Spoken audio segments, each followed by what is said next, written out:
Ladies and gentlemen, we live in a world that loves to label women too loud, too ambitious, too soft, too bold, too much. But today I want to flip the script, because the real danger isn't what the world calls us, it's when we start believing it. So let's talk about something no one wants to say out loud: the 6 signs of a woman holding herself back. Yes, I said it. Let's stop sugarcoating. Let's start evolving. 1. She apologizes for existing. She says sorry when she speaks too loudly. Sorry when she has an opinion. Sorry when she breathes too much air in a room she deserves to be in. Listen to me. Confidence is not arrogance. Owning your space is not a crime. 2. She waits for permission to shine. She has ideas. Big ones, but she waits for a nod, a hand on her shoulder, a man's approval. Why? The only person who needs to give you the green light is you. 3. She tears down other women. Let me be blunt. If your power depends on another woman's downfall, you never had power to begin with. Strong women don't compete, they collaborate. Support is strength, gossip is weakness. 4. She settles for less and calls it love. If you're begging to be chosen, that's not love. If you're shrinking to be liked, that's not love. You deserve a partner, not a project. Don't confuse attention with affection. 5. She pretends to be low maintenance. She convinces herself she doesn't need much. She calls it chill. But it's just fear of being too much. Here's a secret: you're not too much. They're just not enough. 6. She lives someone else's definition of success: doctor, wife, mother, pretty, perfect boxes. She checks them all but still feels empty. Why? Because it was never her dream. Success without self is just survival in disguise. Too many women have been conditioned to believe that their very presence is a disruption, something that needs to be softened, silenced, or made smaller. This mindset often shows up in the most subtle yet damaging way: apologizing for simply existing. The sorry reflex. Have you ever noticed how quickly women say sorry, can I say something, sorry I'm late, even when they're not? Sorry, but I just think. This isn't about basic manners. This is about over-apologizing for taking up space, for speaking their mind, or just being present. It's a conditioned reflex often taught by society, culture, or even family that says, don't inconvenience anyone with your voice, your ambition, or your truth. How it holds women back. Constantly apologizing sends a message not just to the world, but to yourself. It says, I'm unsure of myself. I don't deserve to be here. I'll shrink so others can feel comfortable. This self-doubt becomes a form of self-sabotage. In meetings, women might hesitate to speak up. In relationships, they may tolerate disrespect. In careers, they may underplay their achievements. When you constantly apologize for being who you are, you give others silent permission to overlook you, underestimate you, or walk all over you. Where it comes from, this behavior isn't innate, it's learned. In school, girls are often praised for being quiet and compliant, while boys are encouraged to be bold and outspoken. In families, girls may be taught to put others first, smooth over conflict, or avoid confrontation. In media, strong women are often portrayed as aggressive or too much. Over time, this creates a dangerous belief: your worth is tied to how little you disturb others. Shifting the mindset, here's the truth: you do not need to apologize for your presence. You do not need permission to speak. You are not too much. You are enough. Instead of saying, sorry for talking too much, say, thanks for listening. Sorry for being emotional. Say, I'm expressing how I feel. Sorry to bother you. Say, do you have a moment? These small language shifts create powerful mental shifts. They signal confidence, clarity, and self-respect. Final thought: a woman who stops apologizing for her existence is a woman who reclaims her power. Don't shrink, don't silence, stand tall, speak boldly, be unapologetically you. Some of the most brilliant women in the world never realize their potential, not because they lack talent, intelligence, or dreams, but because they're waiting for someone else to validate them. This is one of the most silent and self-defeating traps a woman can fall into: waiting for permission to shine. The permission mindset, you'll hear it in her hesitation. I want to start my own business, but I don't know if it's the right time. I have this idea, but I'm not sure if anyone would take it seriously. I've always wanted to act, but my family says it's not practical. Behind each of these statements is a desire wrapped in doubt, a dream that's been paused, watered down, or deferred. She's capable, she's ready, but she's stuck waiting for someone else to say, go ahead, you're good enough. This is the permission mindset, the belief that your worth, your dreams, or your success needs to be approved by someone else, a boss, a parent, a partner, society. How it limits growth. Waiting for permission is dangerous because it disguises itself as patience or humility. But in reality, it is a form of self-abandonment. You trade your voice for approval. You shrink your vision to fit someone else's comfort zone. When women wait to be picked, they often end up overlooked. Opportunities pass, doors close, time slips by, the tragedy. She was always enough, but she never acted like it. Where it comes from, this mindset doesn't appear out of nowhere. Many girls are raised to be agreeable, to avoid being too assertive, or to follow the rules. Women are often praised for being supportive, but not celebrated enough for being leaders. Culturally, ambition in men is seen as a strength, but in women, it's still too often seen as threatening. So she waits, she hesitates, she internalizes the idea that her dreams must be justified before they can be pursued. Breaking the pattern, here's the truth. You don't need permission to take up space. You don't need permission to change your life. You don't need anyone to say yes for you to start. Confidence doesn't come after someone validates you. It comes the moment you decide to validate yourself. Say yes to yourself even if no one else has yet. Final thought: a woman who stops waiting for permission becomes unstoppable. You weren't born to ask, you were born to lead. Shine not because someone said you could, but because you know you should. One of the most destructive behaviors a woman can fall into often without even realizing it is tearing down other women. Whether it's through subtle competition, gossip, or comparison, this habit doesn't just damage relationships. It holds every woman back, including the one doing it. The silent sabotage, you've probably heard it, maybe even said it. She thinks she's all that. I don't like her, she's too full of herself. She probably slept her way to the top. This kind of talk might sound casual, even harmless, but it's not. It's internalized misogyny dressed up as opinion. It's jealousy cloaked in judgment. And most dangerously, it's one woman telling another, you should know your place. The real damage, it creates a culture where women see each other as threats instead of allies. Why it happens: tearing down other women is often rooted in insecurity and scarcity, thinking the belief that there's only room for one woman at the top. That if she wins, you lose. That if she's beautiful, you can't be. That if she's powerful, you must be powerless. This mindset has been quietly passed down through generations. Society has long pitted women against each other in looks, love, and leadership. It's not always intentional. Sometimes it's just learned behavior. But just because something is common doesn't mean it's right. The cost of comparison: when you constantly compare yourself to another woman, you're measuring your journey against someone else's timeline, gifts, and story. That's a losing game, and when you put another woman down to feel better about yourself, you're not lifting yourself up, you're lowering your standards.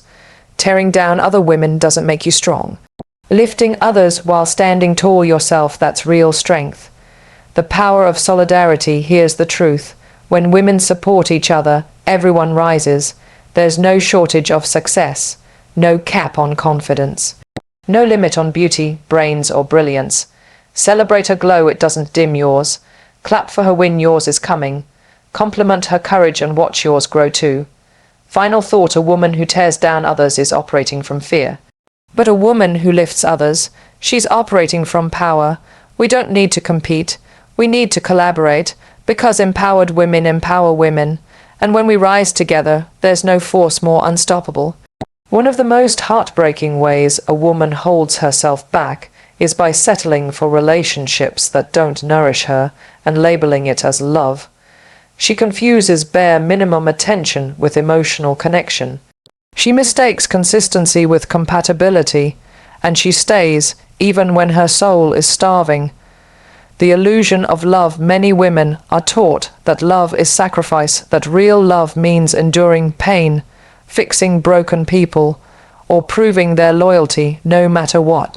So when he's emotionally unavailable, dismissive, or even disrespectful, she tells herself, he's just going through something. At least he's not cheating.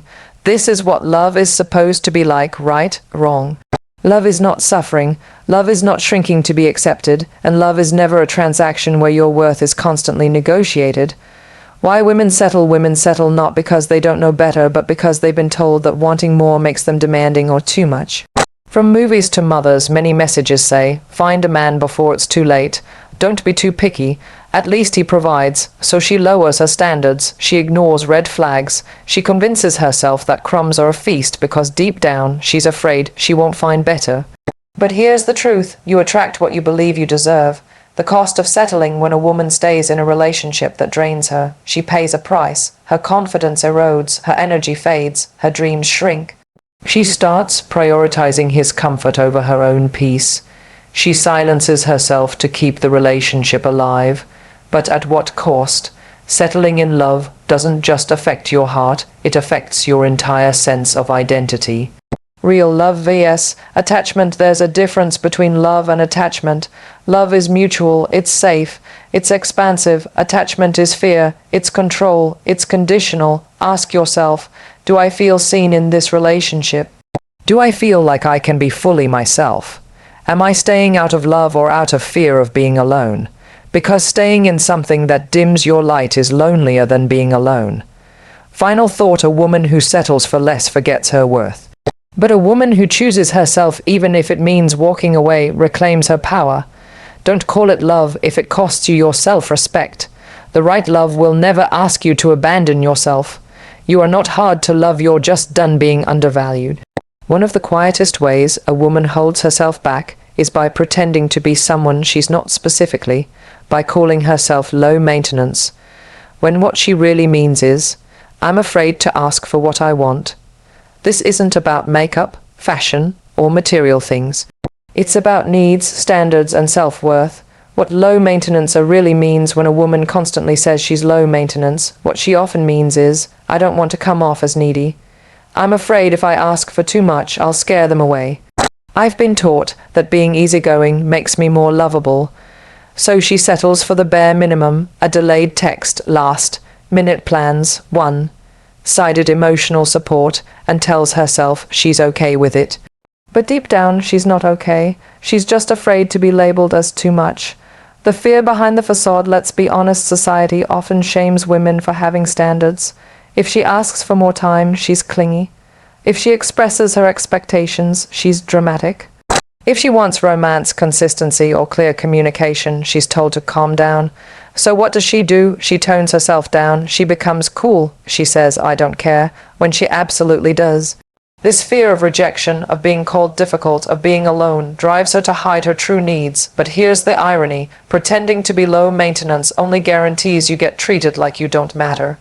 The cost of shrinking when a woman lowers her needs to keep a relationship, a job, or a friendship, she slowly loses her sense of self. She stops asking for what she needs. She stops expecting more. She stops believing she's worthy of more.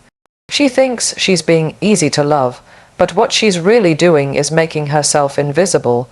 You are allowed to have standards. Let's set the record straight. Wanting consistency is not high maintenance. Wanting respect, effort, and clear communication is not asking for too much. Expecting someone to show up for you emotionally is not a burden, it's basic. The right people will never make you feel guilty for having needs. They will meet you with understanding, not resistance. Final thought, a woman who pretends to be low maintenance isn't chill, she's just afraid of being left. But a woman who knows her worth will never apologize for having standards. You are not asking for too much, you are just asking the wrong people. One of the most common ways a woman unknowingly holds herself back is by chasing a version of success that was never hers to begin with. She follows the blueprint that society, family, or culture handed her without ever stopping to ask, do I even want this? The inherited dream from a young age, many women are taught what success should look like, a well-paying job with a prestigious title. Marriage by a certain age, children, a perfect home, a polished life. She checks the boxes, she smiles in the photos, she gets the degree, the ring, the routine. But at night she feels something missing. A quiet voice asking, is this really me? She may look successful from the outside, but she's not fulfilled on the inside. Why? Because she's living someone else's dream. Why it happens? This happens because women are often praised for being good daughters, good wives, Good employees not for being bold creators of their own destiny. They're told, that career isn't stable.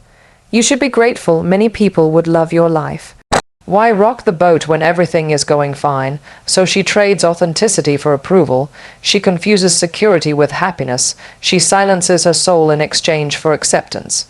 The cost of the wrong success, living by someone else's definition of success, creates a life that may look beautiful but feel empty. She may feel constantly tired, unmotivated, or disconnected, not because she's lazy, but because she's misaligned. When your external life doesn't match your internal truth, you suffer silently. You start to wonder, what if I'm meant for something else? But fear creeps in. What will people think if I walk away? Am I being ungrateful? Is it too late to start over? Here's the truth. It's never too late to pivot. The bravest thing a woman can do is choose herself even if it disappoints others. Redefine success on your terms. Success isn't a checklist. It's a feeling. It's waking up with peace, purpose, and pride. It's being honest about what makes your soul come alive and chasing that unapologetically. Whether that's starting your own business, staying single, traveling the world, raising children, or painting for a living, your success is yours to define. Final thought: a woman who lives for others may win their approval, but a woman who lives for herself wins her freedom. Stop performing. Start becoming. Success is not about how it looks, it's about how it feels. Ladies, we weren't born to be liked. We were born to be heard, to be seen, to be felt. If any of these 6 signs resonate with you, don't feel shame. Feel awakened, because the most dangerous thing a woman can do is believe she's not enough, and the most powerful thing she can do is decide she is. Thank you.